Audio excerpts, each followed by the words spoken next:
Video games are fun because they allow us to do things we would never be able to do in real life. See, in the world of gaming, I'm not constrained by anything, and I can accomplish feats that no modern man is capable of. Whether it's driving around New York with no congestion pricing.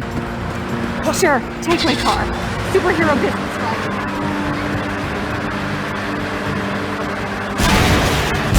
Inheriting my grandfather's old farm without a visit from the feds, or being able to afford a 5-bedroom, 2-bath. Video games allow us to do things we could never do in the real world. For kid me, discovering gaming was like a huge gateway to new possibilities, one of which was being able to play baseball. Don't get me wrong, I played baseball, I was in a league, but despite having the build of a baseball bat, I was downright awful. My batting average was .091, meaning if you threw 1,000 baseballs at me, I would hit 91 of them. Then when our team was pitching, I was either out in right field because you were required to play everyone a certain number of innings, or I was out in left bench. Baseball just didn't click with me. I hated the idea of some 12-year-old throwing a small projectile as fast as he could right at my head, where my only recourse was to take a big stick and try to smack it right back at him. It seemed a bit barbaric to me at the time. Instead, I preferred the sport where I kicked a slightly larger projectile at other people, where we both made sure to wear pointy shoes in case we stepped on each other in order to inflict max HP damage. Now that's a fun sport. I was basically just a nerf to my team, who to their credit were still pretty nice to me all things considered. Sure, if I was up to bat with 2 outs, they were already starting to walk into the outfield, but still, they were a lot more friendly than they probably should have been in hindsight. Because I was crap, I still have a lot of negative feelings toward the great sport of baseball, with one big exception. I love the Backyard Baseball series. And if you clicked on this video, I'm assuming you do too, so it's time to take a nostalgic trip back to the past. I could talk longer, I could try to set the scene, but I think this song will take you back to that time far better than any words ever could.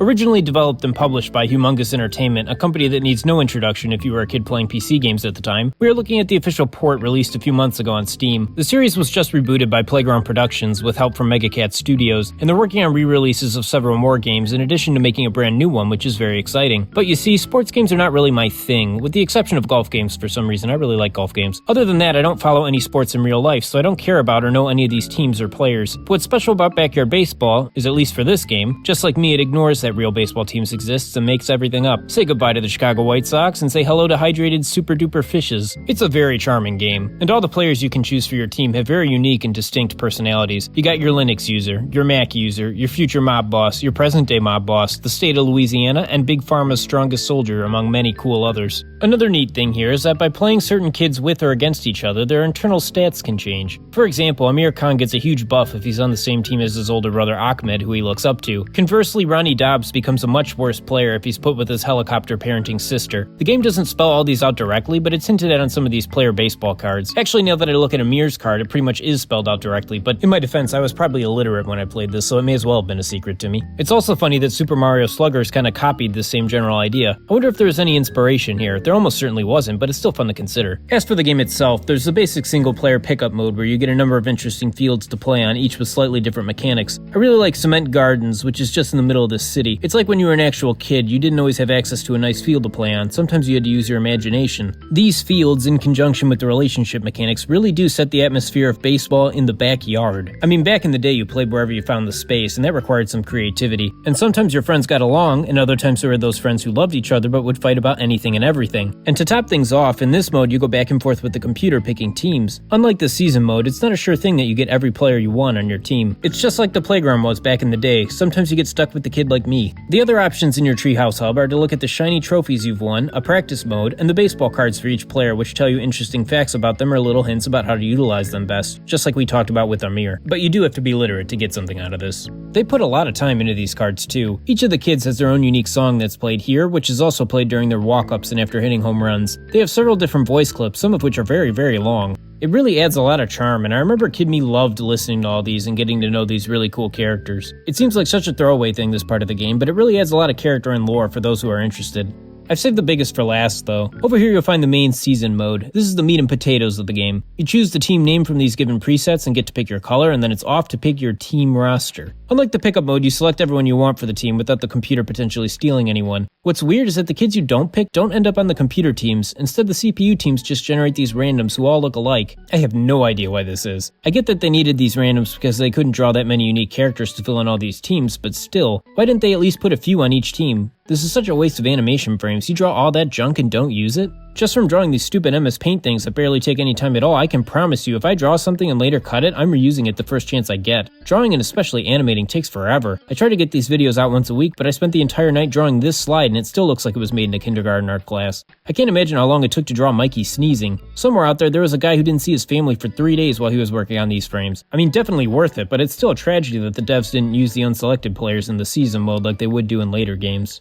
But to give you a rundown of what the season mode entails, you compete in a bunch of games, win the season, and eventually the Ultra Grand Championship of the Universe series, a name so long you have to click the arrows to see it. Picking your team is a very important and delicate process, not unlike the process of picking a spouse. You have to make sure all the positives and negatives balance each other out. Each player has 4 visible stats: batting, running, pitching, and fielding. And you want to make sure your team has a good balance of each of these. And by that, of course, I mean you pick one pitcher and the rest are all power hitters. The best defense is a good offense, I always say, but even more importantly, the best offense is a good offense. For Hydrated Super Duper Fishes, I selected Pete Wheeler. A kid so fast he got the nickname Wheelie instead of the kid in a wheelchair. Followed by the Kahn brothers, who do their last name proud by the way they conquer the field. Then, of course, you have Pablo Sanchez, the greatest athlete of all time. He's the undisputed champion, everyone knows this. Next up, we have Keisha Phillips. Baseball been very, very good to me.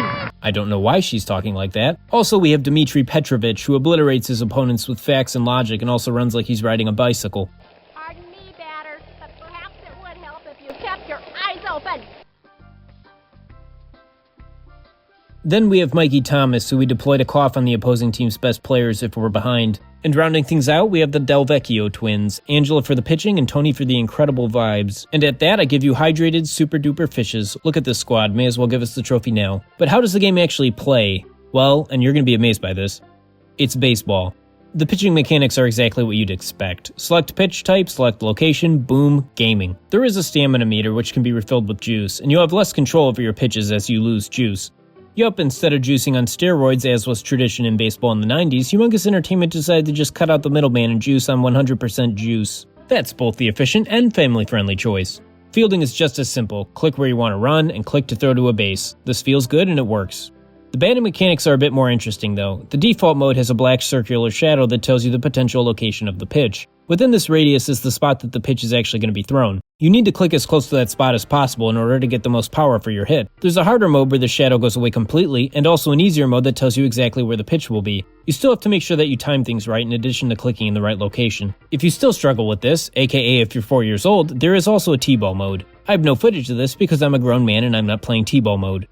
I like this shadow system because it really brings me back to when I played baseball. I too saw dark circles in the batter's box. They were my eyelids shut in fear while I was praying that I wouldn't get hit by the ball that I was terrified of. As for the types of hits you can do, you can hit for power, line drives, grounders, or bunts. Or you can play like I do and hit for power, power, power, and power. While batting, you can also steal bases, and after you hit the ball, you can strategically decide how many bases that you think you can advance to. Again, it's all standard baseball stuff. Where this game is most unique in terms of gameplay is with its fun power-up system. When pitching, you get power-ups for things like strikeouts and double plays, while for batting, you get power-ups by getting base hits off the pitching power-ups. I really think that baseball in real life would benefit from this system too. I would actually start watching these games if the pitcher started throwing Hadokens at the batter who responds in kind with a fully powered-up lightning line drive that breaks the sound barrier, instead of whatever this is. How much meat is in a $25 hot dog? Gotta be a few pounds, right? Oh, goodness gracious. That is, I have no comment. that is, How many calories is in that? If you do enjoy announcers talking about random junk, though, you'll love Sunny Day and, Vinny. They're fun at first, but they repeat themselves every 2 seconds. Speaking of which, the outfield chatter is enough to drive you into madness. Again, with the exception of Dimitri, whose lines are gas. The rest of these kids really need to be quiet. Look at that determination. Chances of hitting this next pitch are... We want a bat. Target goes up. The delivery. Luckily, you can turn off the chatter in the settings, but at the cost of Dimitri's zingers. But that's pretty much it in terms of mechanics. If you think that sounds a little bit light and may get repetitive after a while, boy do I have bad news for you about what baseball is. You need to take your beef up with this guy, not Backyard Baseball for Windows PCs. You do have the option to choose between 6 and 9 innings, and I always pick 6, which already feels a bit too long. And marathoning a whole season in one sitting is definitely something that I don't recommend. In my opinion, this is best played in small bursts over the course of a couple weeks. Once you do beat the season mode, you unlock Mr. Clanky, who is this weird robot mascot thing, which is neat, but you don't have the option to start a new season after you finish your first one. Your time with this team is just done, and your save file is now completely useless unless you want to rewatch the credits, which is just bizarre. Little weird things like that aside, Backyard Baseball 97 is amazing. It's iconic, it's fun, but I'd definitely be lying if I said that I don't really miss the enhancements and additional content that later entries brought. I miss the create a character and being able to play in more than one field. The local parks department did a great job with field number 2. Props to the municipal government here, but a change of scenery every now and then during the normal season would be very nice. In addition to that, this game is a bit on the easy side, which is nice for its primary audience, but if you're an older player looking to revisit this or a newcomer here to see what the hype is all about, I suggest playing on hard or medium at the very least. I guess you could also increase difficulty by picking worse players, but you're not really experiencing Backyard Baseball right if you don't have Pablo Sanchez cracking game-winning grand slams every time. This is a kid's game that had some effort put into it, and I love it for that. And to top things off, back in the day they gave it away free with cereal. Cereal.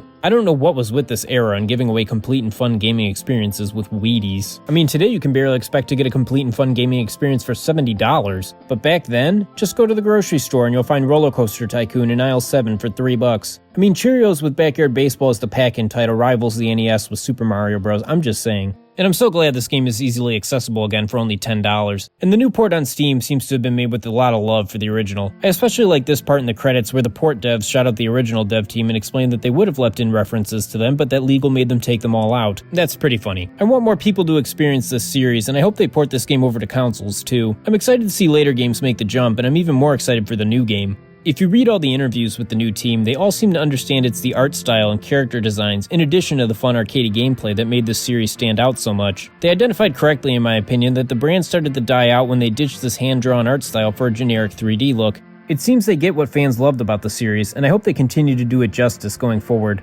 I'm really hopeful for a return of this series to prominence. If there's interest, I'd be happy to review more backyard sports games. I'd definitely like to look at the PS2 sequel because I loved this growing up, so let me know if that sounds interesting to you. But at that, I'd like to thank you for watching Hydrated Gaming. Have a wonderful rest of your day, and I'll see you next time. Pablo Sanchez stepped in. This young ladder means business. Mándame una buena.